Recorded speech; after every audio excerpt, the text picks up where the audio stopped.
The tranquility of the unexplored tropical rainforest. Early morning, and the calmness of one of the many rivers that flows through the dense jungle. This is Sabah, a state of East Malaysia on the island of Borneo. It's here that Camel Trophy will explore during May 1993, as it offers all the ingredients for a classic event. Land Rover vehicles and an experienced 11-man pre-scout road party spent 17 days during July and August 1992 scouting the area to find a suitable route. Event director Ian Chapman. The findings from the Sabah 93 pre-scout have actually been very favourable. Funnily enough, it's been easier logistically to set up the event in Sabah than it was, for example, in South America. And the main reason is because Sabah is one state of Malaysia, where in South America in 92 and in Africa in 91, we were actually operating in two different countries on a linear route. In Sabah, the route's going to start and finish in Kota Kinabalu, the capital. Kota Kinabalu has a number of things going for it. One, it's on the edge of a fairly remote and exotic part of the world, i.e. the hinterland of the state of Sabah. But unlike some other start or finish locations we've had in the last 4 or 5 years, Kota Kinabalu is actually a fairly sophisticated town in its own right. Rebuilt after World War II, Kota Kinabalu is rapidly developing into an efficient and modern commercial centre, its population being 200,000. The coastline leading to the vast sea territory brings large economic wealth to Sabah. Kota Kinabalu's landmark is undoubtedly this 31-storey Sabah Foundation building. Standing beside the sea, it's a 72-sided polygon structure. It has a revolving restaurant and houses the state government's administrative offices. The combination of international travellers and local business means the roads are busy at all times. All the amenities and trappings of a modern lifestyle can be found here. The more rapid architectural developments have taken place during the last decade. Graphically, the street signs depict just how multiracial Sabah is. The Kadazan, Chinese and Malays, as well as other ethnic races, have settled in Sabah. Built in 1977, the magnificent State Mosque is one of the capital's finest examples of modern Muslim architecture. The distinctive red and white roof of the museum. Some of the country's most valuable treasures are housed here. The people of Sabah have settled in different areas of the state. This is the floating village on the coastline outside Kota Kinabalu. The mode of transport here, of course, being boat.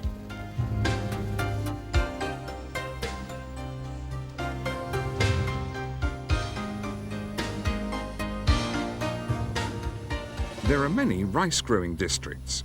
These paddy fields are found in abundance on the west coast of the state. So, what about the route itself?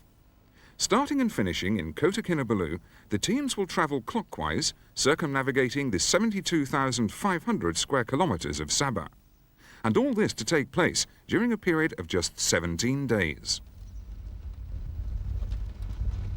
Once out of Kota Kinabalu, the pre-scout team soon found the quality of route that traditionally makes for a classic Camel Trophy. Here, logging trails and narrow ridges are surrounded by Borneo's unique flora and fauna.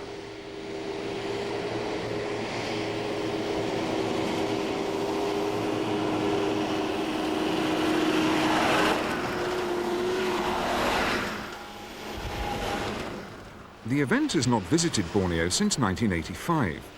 As it offers the combination of an exciting coastline, mountains and forest, this part of the Far East provides the ideal contrast to countries visited in more recent years.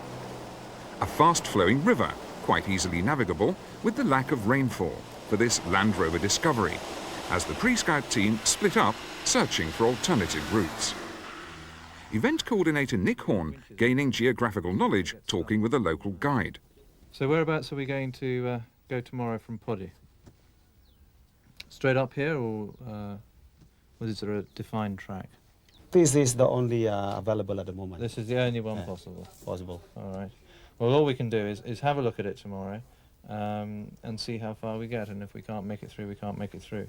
But Yes. what we may do is drive as far as we can, stop the vehicles, and then walk on foot, maybe 2 or 3 people with Just to do yourself some and this gentleman here, analysis. see how far and do an analysis of the route and decide whether or not we can get the vehicles through. An early evening view across fields in an area that is to be used for a special task site and journalists' jungle camp.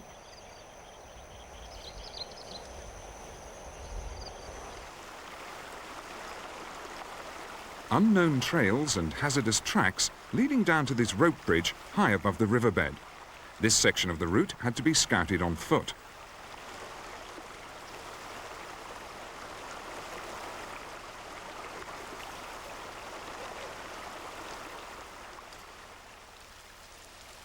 With brilliant sunlight and temperatures around 32 degrees centigrade, the team began to think that blue skies were the norm. But then, in contrast, the heavens opened. Just a while ago, all this track was dry and firm. We drove down, then it rained for a good solid hour and a half. Just really came down, and all this adjoining area drains onto the road, and now we've got, earlier we had 2 or 3 inches of water just rushing down here. So what was firm now is real slick. Torrential rain, difficult tracks, typical Camel Trophy conditions. Man and machine having to apply their years of experience to negotiate this section of the route.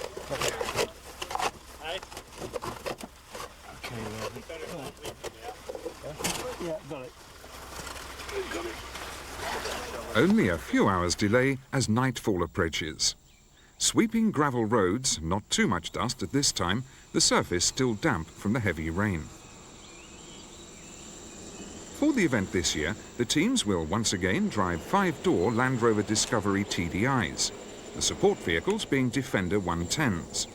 This is the 13th year Land Rover will have supported the event.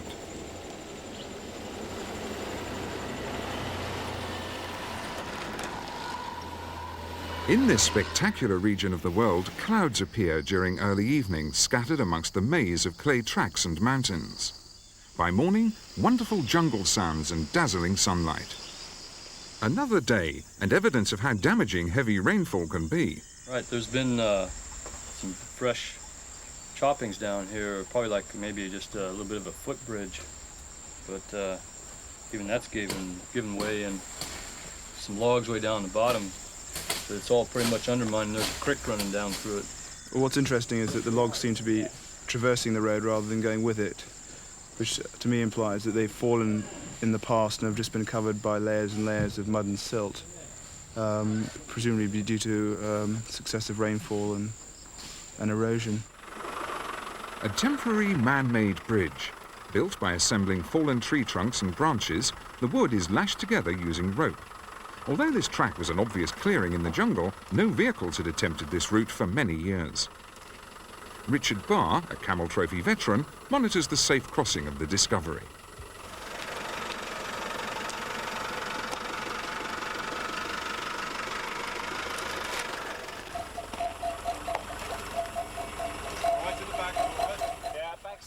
Built specifically to take the width of a Land Rover vehicle, the bridge allows the tyres to sit precisely between the 2 logs. Scouting areas where very few people have ever been requires walking deep into the heart of the jungle.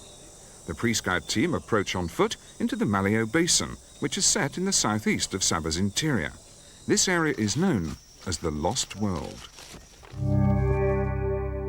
Virtually unvisited and completely uninhabited, this almost circular-shaped bowl is sharply guarded by cliffs and steep escarpments up to 1,500 meters in height. It's absolutely pristine in the sense that the fauna, the wildlife that inhabits the area is totally untouched because it's so high up. There's no native tribes live there. There's very, very few people who visit it at all. And one of the intentions as part of Camel Trophy 93 is, if possible, to take a detour on foot for perhaps a day to give the competitors the chance to feel the ambience of that area, because it really is spectacular. Another type of track, This is one of the logging tracks, only damp at this time, but difficult to drive as wide tyre grooves from trucks create a very uneven surface.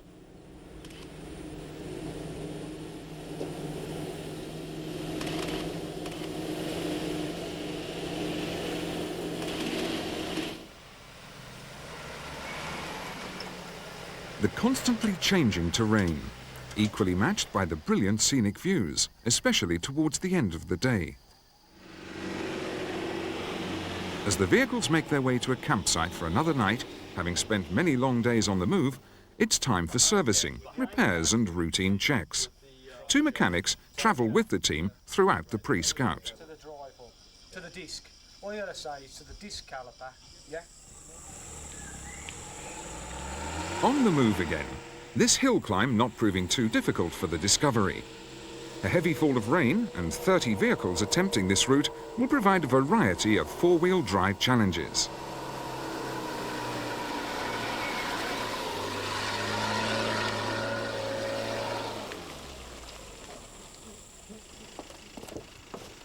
Local travellers have constructed a makeshift bridge on this section of the route. After a small repair, this obstacle not proving too testing.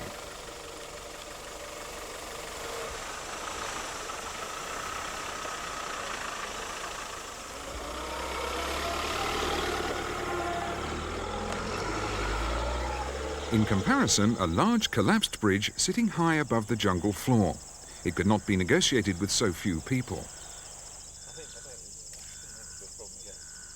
A midday photographic opportunity.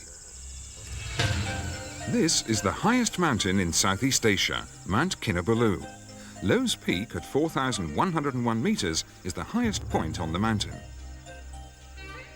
Competitors will initially see this mountain, in any detail, at the first special task site during days 1 and 2 of the event. Rising out of a tropical rainforest to the summit, it has its own climate, a constant flux of clouds and wind. The best time for viewing Mount Kinabalu is early in the morning. Many locals live in small houses within easy reach of the base of the mountain. Meetings like this helped define the early part of the route.